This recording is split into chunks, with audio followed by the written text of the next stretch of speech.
เจ้าสวัสดีเจ้าวันนี้มาปลากาเมล่าเนาะช่องหัวจ่าภาษาเมืองนะเจ้าวันนี้ไม่ล่าจะมาแป่งขนมจ๊อกนะเจ้าภาษาไทยเป็นท้องขนมเทียนนะเจ้าขนมจ๊อกไส้บะเป้านะเจ้าบะเป้าอบเทียนเนาะส่วนผสมก็มีบะเป้าในเจ้าบะเป้า2 แก่นเนาะแป้งข้าวเหนียวนะเจ้าวันนี้ไม่ล่าจะห่อแค่กึ่งเดียวนะเจ้าและน้ำตาลทรายน้ำมันพืชที่เขาไว้ทาต่องนะเจ้ามาให้มันติดเนาะแล้วก็อันนี้ซีอิ๊วดำซีอิ๊วหวานนะเจ้าเอาไว้ผสมแป้ง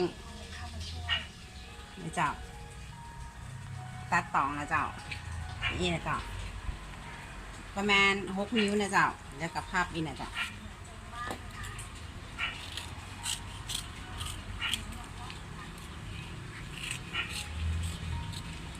เนี่ยจ้ะแล้วเขาก็เอาตองในแทนน้ำมันนะจ๊ะเวลาเขาห่อขนมไปแล้วขนมมันจะบัดติดตองนะจ๊ะ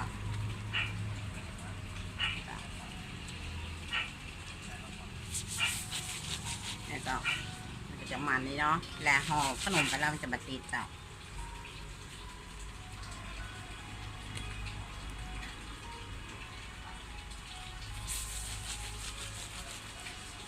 เจ้าอีนะคะ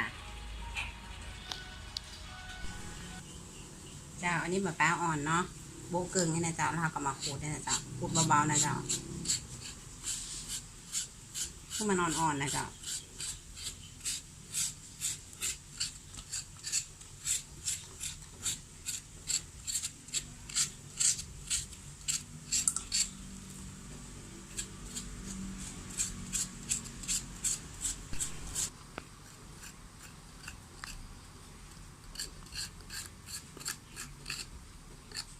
อันนี้เขาก็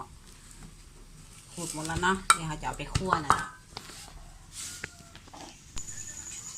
เจ้าเขามาคั่วในขนมกันเลยนะเจ้ามันพืชเนาะ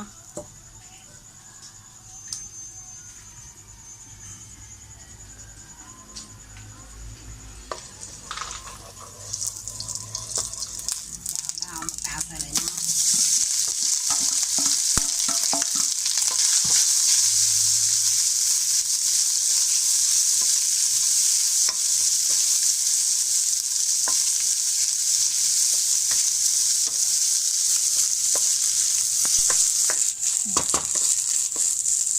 เจ้าคั่วประมาณนี้นะเจ้า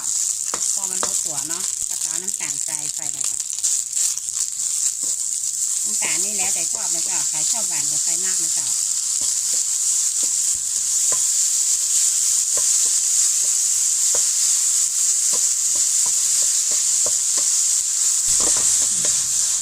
อันนี้มะพร้าวเขาก็ได้ที่แล้วเนาะลดตัวแล้วนะเจ้าเดี๋ยวเราจะเอาไปอบเทียนนะเจ้าปิดแก๊สเลย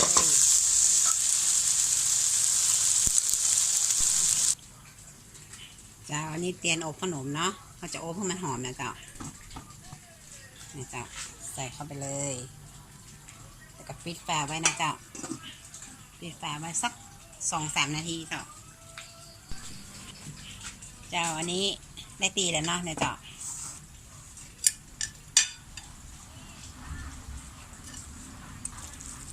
หอมฉุยเลยเจ้าอันนี้พร้อมจะห่อแล้วเนาะเดี๋ยวเราไปผสมแป้งกันก่อนเนาะ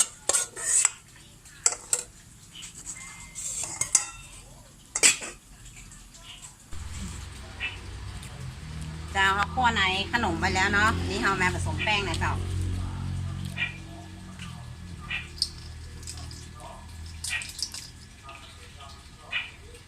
ใส่น้ำกับน้อยนะเจ้า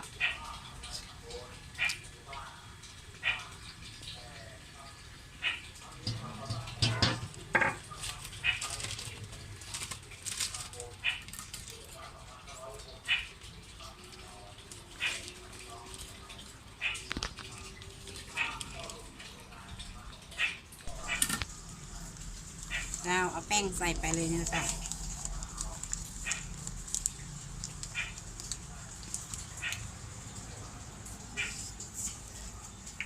แล้วก็นวดนะเจ้า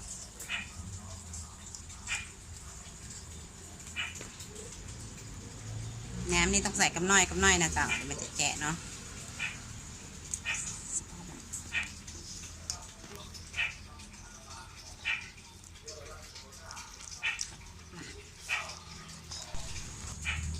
เจ้าอันนี้ไม่แรกกับผสมแป้งได้ตีเนี่ยนะเจ้าประมาณเนี่ยนะเจ้ามอกปั้นเนี่ยได้เนี่ยเจ้าแล้วเราก็จะเอาไปใส่ในเนาะประมาณนี้นะเจ้า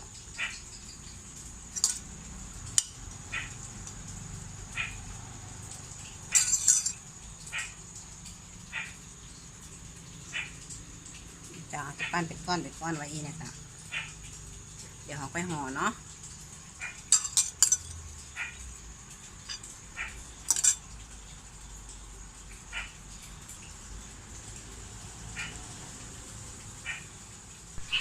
เจ้าอันนี้เราก็แบ่งไว้เป็นก้อนนี่นะเจ้าเราก็มาห่อเลยเนาะนี่นะเจ้าโคตรเลยเนาะถ้าไข่ข้าได้ปลายมันแหลมๆนะเจ้าก็ม้วนเข้าไปลึกๆนี่นะเจ้าปลายมันจะแหลมเนาะ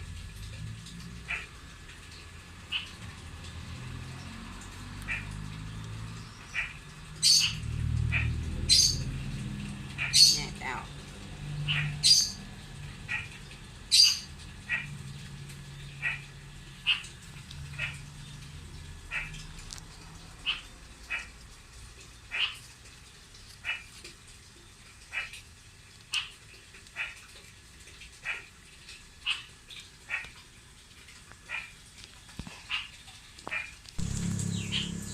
อันนี้เราก็ห่อเรียบร้อยแล้วเนาะเดี๋ยวเราจะเอาไปนึ่งนะเจ้า